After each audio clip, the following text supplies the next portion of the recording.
Right. The 80s. Yeah, man. Mark knows all the way from every decade, but okay. So right now we're going to induct Mark Wilson, and we got Mark Lake to do that for us. All right. First thing I want to do is welcome Mark's family. They all came. His wife Chris, his two sons Jesse and Paul, his daughter Sam, his sister Cheryl, brother Tom, and 20 more. Mark started skating in 1977, and his first board he made His first board he made himself, cut a skateboard on a piece of plywood, Chicago trucks, loose ball bearings, and that's how he started in 1977. And so the next 3-4 years he continued to skate. Once he stepped on the board, he never stepped off. And so in early 1980s, we decided to build our own vert ramp. Well, we had to find a place to do it. So we scouted, we found an empty lot, and then we needed wood. So how'd we get our wood? We didn't have any money, so we scouted the local construction sites. And we borrowed enough wood to build a 24-foot wide vert ramp. and if you were a skater in the 80s through that period, everything you skated, you built yourself. It was all backyard vert ramps. And we had no power tools, no power. It was all done with hand saws, hammers, and nails. There was no battery drills. So you were a skater back then, you worked hard to skate. So Mark, going into the early 80s, he progressed really fast. We built this rock ledge ramp, and he got sponsored by Walker Skateboards. That was his first sponsor.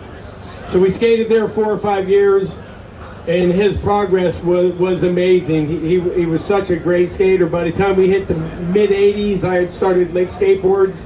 He came on board, started skating for Lake, got sponsored by Galway Trucks, Santa Cruz Speed Wheels, and he was killing it. So we skated there for 4 or 5 years, and like all ramps, you eventually have to tear them down. Somebody complains, and so we had to tear that one down.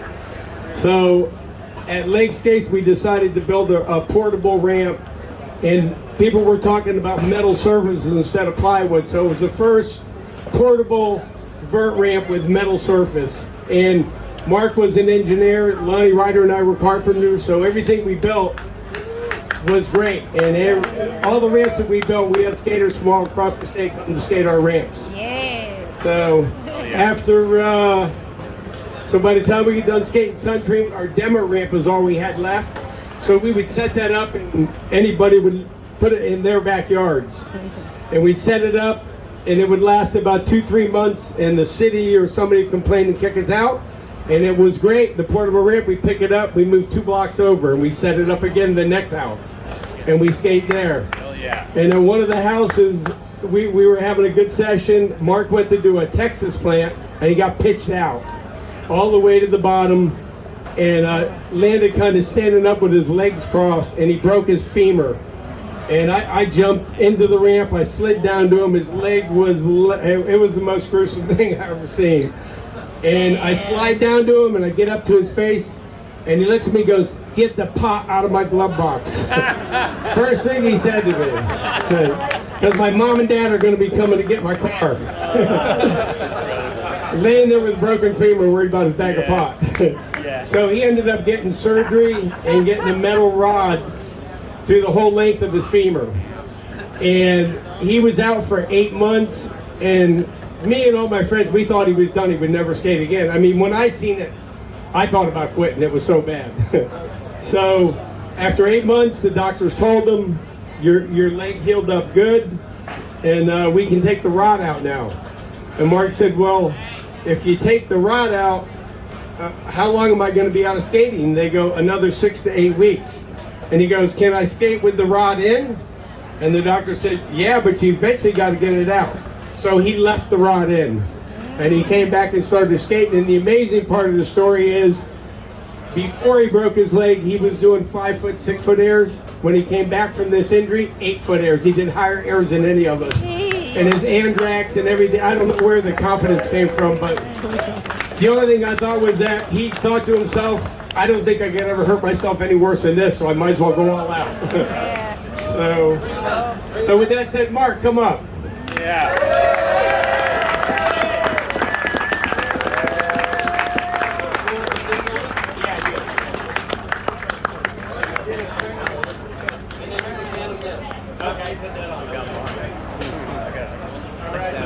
Yeah. Oh, all those things fits nice. Remember the flipping monorail? Oh yeah. Hey, what happened to the hot chicken that used to put these on?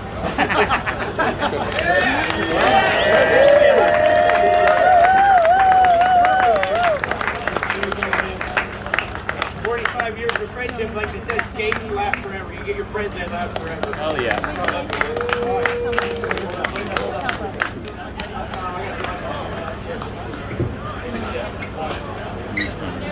Thank you, Mark. Thank you for the story there. And yeah, that was gruesome. That was gruesome. But I never looked back. He still got the right to play. I still live in soft skating. But shit. Shit, this is cool. I mean, Skateboard Hall of Fame, I mean, this was never the plan. It was never the dream. It was never even a thought. Because when we were skating in the 80s, there was no Skateboard Hall of Fame. You did not pick up a skateboard and say, one day I want to be here.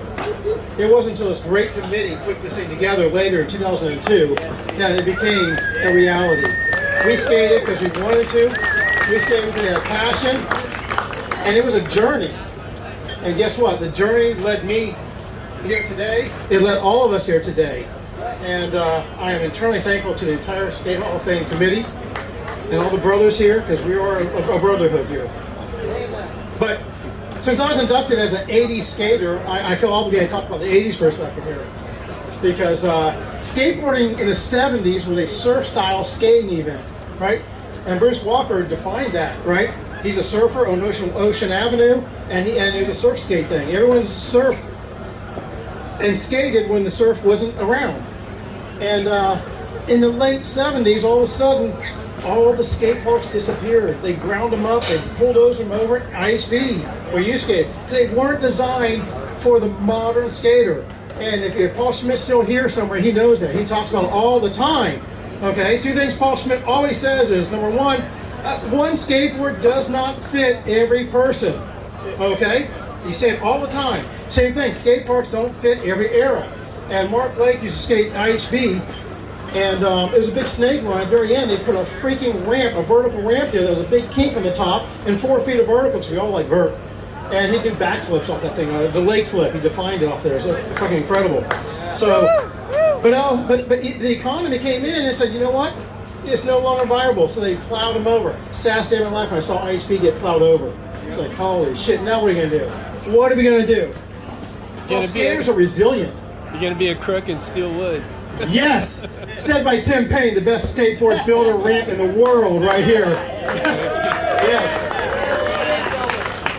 Huge props to Tim Payne, man. If Tim Payne wasn't around, we probably wouldn't be skating today.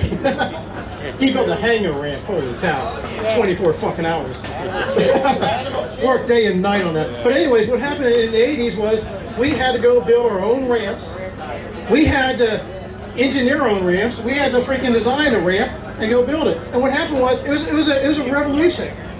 And then all of a sudden, you could skate 24/7 because you had your own ramp and you could skate anytime you wanted. You didn't have to have your mom come out and drive to the skate park from 9 to 5 and roll around. You had these half pipes, and we just freaking ate that shit up. Yeah. Yeah. And when we ate the shit up, we skated. All of a sudden, guess what? Another ramp got built somewhere else. Oh, we gotta go check that out. Road trip. So Lonnie Ryder, Mark Blake, and myself became the 3 amigos. We road tripped everywhere. So I'm gonna name a couple of ramps. I'll leave some out, but we had the Rock Island ramp, Sun Tree ramp. We went down south, and there was this ramp at Island Water Sports. Big ass ramp, 2 extensions on it. And a guy named Mark Bunsey was skating it, doing layback airs. It was fucking crazy. First time I skated with Mark. They had the first metal ramp. Yeah. skated with him, like, oh my God, that guy is fucking insane. I put my skateboard down, broke out my camera, and took pictures of him. You know. Then we went down to Kendall. Who remembers the Kendall ramp? Holy cow. Kendall was awesome. Cambodia 1 was good, but Cambodia 2 was phenomenal. Yes. You know? And then we went up to Gainesville, skated with Monty and Older in the group, and Tate and those guys. Yeah, that ramp is incredible. Some of the pictures in the video was me on that ramp up there. Yeah, that's good shit. All right. So, skating is one thing, but friendship's another. And skaters are always friends. If you see somebody with a skateboard, you instantly become friends. And Mark befriended me when I was 17 years old. And then a couple years later, this guy named Lonnie Ryder came over from St. Pete, this area, moved over, and instantly became the Three Amigos. And we became road tripping and skating everywhere. And I was so lucky to meet these two guys because I skated with Mark Lake almost every day in the 80s. And his rad tricks pushed me. Lonnie's power just shaped this ramp, you know. So they were big, huge influences on me. And together, all three of us pushed each other. But, you know, that wasn't good enough. Because Mark's like, yeah, you know what? We're skating, but you know what? We got to get in better shape. It's like, what?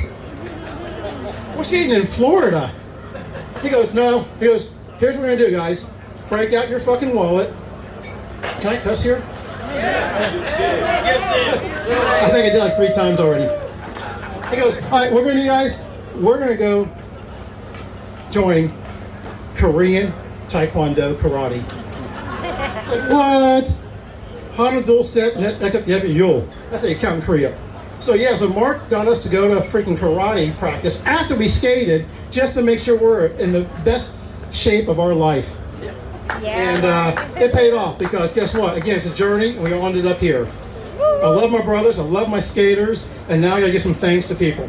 First thing again, I've got to give thanks again once to the Skateboard Hall of Fame because this Skateboard Hall of Fame was established in 2002 and I was there to see Mark Lake, Paul Schmidt, and all my friends get inducted on their very initial round. And you know, everyone says that California is where you gotta go to be big. Paul Schmidt moved out there, right? Yeah. Well, it wasn't until 2009 that the California go, hey, we need to have a Hall of Fame. So I think we were first. So kudos to the crew here. That's right. For once, California followed us. And that's why we're here today. So again, I love you all. All right, a couple more quick thanks and I'll get out of here. All right, first of all, I gotta thank my brother, Tom Wilson, because when I was 12, I used his skateboard as a pro line, Chicago trucks, before I built my own out of plywood, and we'd push down the driveway. What'd you get? 3 pushes on a driveway, you gotta turn left, and then you gotta hit a bank of a ramp, and this called a ramp is weak, because really what it was a piece of wood with some cement bricks there, and do a backside kick turn, and hopefully it didn't fall down. All right, so thank you, my brother, Tom Wilson, I appreciate that. My 2 sisters, Cheryl and Chrissy, that made the long drive out here through the Taylor Swift freaking traffic. It's actually absurd. Why'd we do that? Oh, my friends, if you might have seen a couple shirts with my face on it, I've got a huge amount of family here. They made these shirts up, showed up at my house last night. I'm staying right here in the background back here, and they surprised me last night, and I love them all for that. I love my wife, Chris, for coming out and supporting me through all this. And, you know, the most important thing in my life is my 3 kids, and that is Sam, Jesse, and Paul. So I thank all of them, my family, my skate friends, the Skate Hall of Fame. I thank you all, and awesome. Love you all.